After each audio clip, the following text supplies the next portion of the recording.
ഗാസയിൽ ഇസ്രായേൽ വെടിനിർത്തൽ കരാർ ലംഘിച്ചതായി പാലസ്തീൻ തീവ്രവാദ സംഘടന വിശേഷിപ്പിച്ചതിനെ കുറിച്ച് കൂടുതൽ അറിയിപ്പ് ലഭിക്കുന്നതുവരെ ഇസ്രായേലി ബന്ദികളെ മോചിപ്പിക്കുന്നത് നിർത്തുമെന്ന് ഹമാസ് തിങ്കളാഴ്ച പ്രഖ്യാപിച്ചിരുന്നു. ഇത് സംഘർഷം വീണ്ടും ആളിക്കത്താനുള്ള സാധ്യത വർദ്ധിപ്പിക്കുകയും ചെയ്യും. ഇസ്രായേലി ബന്ദികളുടെ കുടുംബങ്ങൾ സർക്കാരിനോട് കരാറിൽ ഉറച്ചു നിൽക്കാൻ ആവശ്യപ്പെടുകയും 15 മാസത്തിലേറെ നീണ്ട യുദ്ധത്തിനു ശേഷം തകർന്ന എൻക്ലേവിൽ അവരുടെ ജീവിതം പുനർനിർമ്മിക്കാൻ തുടങ്ങാൻ ശ്രമിക്കുകയും ചെയ്തിട്ടും വെടിനിർത്തൽ ഇതിനകം ദുർബലമായിരിക്കുന്നതിനാലാണ് അപ്രതീക്ഷിത പ്രഖ്യാപനം ഇപ്പോൾ വന്നിരിക്കുന്നത്. കഴിഞ്ഞ 3 ആഴ്ചയിലായി സംഭവിച്ചതുപോലെ ഇസ്രായേൽ തടങ്കലിൽ കഴിയുന്ന പാലസ്തീൻ തടവുകാരെയും മറ്റ് ഫലസ്തീനികളുടെയും തിരികെ നൽകുന്നതിനായി ഹമാസ് ശനിയാഴ്ച കൂടുതൽ ഇസ്രായേലി ബന്ദികളെ മോചിപ്പിക്കുമെന്ന് പ്രഖ്യാപിച്ചിരുന്നു. പാലസ്തീനികൾ വടക്കൻ ഗാസയിലേക്ക് മടങ്ങുന്നത് വൈകിപ്പിക്കുക, പാലസ്തീനികൾക്കെതിരെ ഷെല്ലാക്രമണം നടത്തുകയും വെടിവെപ്പിക്കുകയും മാനുഷിക സഹായം സ്ട്രിപ്പിൽ പ്രവേശിക്കുന്നത് നിർത്തുകയും ചെയ്താണ് ഇസ്രായേലി ലംഘനങ്ങളിൽ ഉൾപ്പെട്ടതെന്ന് ഹമാസ് സൈനിക വിഭാഗം വ്യക്തമാക്കുകയും ചെയ്തു. ജനുവരി 19 ആരംഭിച്ചത് മുതൽ വെടിനിർത്തൽ ഏറെക്കുറെ നിലനിന്നിരുന്നു. എന്നിരുന്നാലും ഇസ്രായേൽ സൈന്യം ഫലസ്തീനികളെ കൊലപ്പെടുത്തിയ ചില സംഭവങ്ങളും ഉണ്ടായിട്ടുണ്ട്.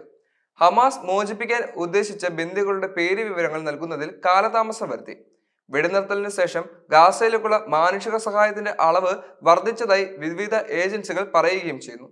എന്നാൽ ഇസ്രായേൽ വെടിനിർത്തൽ കരാർ പാലിക്കുകയും കഴിഞ്ഞ ആഴ്ചകൾക്ക് നഷ്ടപരിഹാരം നൽകുകയും ചെയ്യുന്നതുവരെ ശനിയാഴ്ച നടക്കാനിരിക്കുന്ന അടുത്ത ബന്ദികളെ മോചിപ്പിക്കൽ മാറ്റിവെക്കുമെന്ന് ഹമാസിന്റെ ഉബൈദ പറയുന്നു.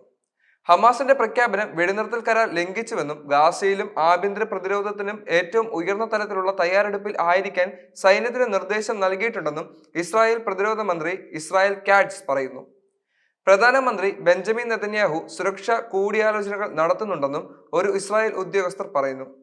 പ്രതിരോധ, ദേശീയ സുരക്ഷ, വിദേശകാര്യ മന്ത്രിമാർ ഉൾപ്പെടുന്ന സുരക്ഷാ മന്ത്രിസഭ ചൊവ്വാഴ്ച രാവിലെ യോഗം ചേരുമെന്നും ഉദ്യോഗസ്ഥർ വെളിപ്പെടുത്തിയിട്ടുണ്ട്. വെടിനിർത്തൽ കരാർ തകരുമെന്ന് മധ്യസ്ഥർ ഭയപ്പെടുന്നതായി 2 ഈജിപ്ഷ്യൻ സുരക്ഷാ വൃത്തങ്ങൾ തിങ്കളാഴ്ച പ്രമുഖ മാധ്യമങ്ങളോട് പറയുകയും ചെയ്തു. ഖത്തറും ഈജിപ്തും അമേരിക്കയ്ക്കൊപ്പം ഈ കരാറിൽ ഇടപെട്ടു. ബന്ദികളാക്കിയ കുടുംബങ്ങളെ പ്രതിനിധീകരിക്കുന്ന ഒരു സംഘം കരാർ രക്ഷിക്കാൻ മധ്യസ്ഥരെ വിളിച്ചു. അതേസമയം ഇസ്രായേൽ സൈനിക വിമുക്ത ഭടന്മാരെ പ്രതിനിധീകരിക്കുന്ന മറ്റൊരു സംഘം സർക്കാർ വെടിനിർത്തൽ മനഃപൂർവ്വം അട്ടിമറിക്കുന്നുവെന്ന് ആരോപിച്ചു.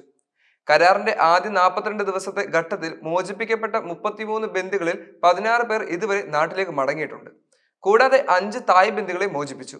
പകരമായി മാരകമായ അക്രമങ്ങൾക്ക് ജീവപര്യന്തം തടവ് അനുഭവിക്കുന്ന തടവുകാരും യുദ്ധസമയത്ത് തടവിലാക്കപ്പെട്ട കുറ്റം ചുമത്താത്ത തടവിലാക്കപ്പെട്ട പാലസ്തീനികളെയും ഉൾപ്പെടെ 100 കണക്കിന് തടവുകാരെയും ഇസ്രായേൽ വിട്ടയച്ചിട്ടുണ്ട്. എന്നാൽ കരാറിന്റെ ആദ്യഘട്ടത്തിലെ വ്യവസ്ഥകളിലൊന്നായ ഗാസയിലേക്ക് സഹായം അനുവദിക്കുന്നതിൽ ഇസ്രായേൽ കാലുവെക്കുന്നുവെന്ന് ഹമാസ് ആരോപിച്ചു. ഇസ്രായേൽ അസത്യമായാണ് തള്ളിക്കളഞ്ഞ ഒരു കുറ്റമായിരുന്നു ഇത്.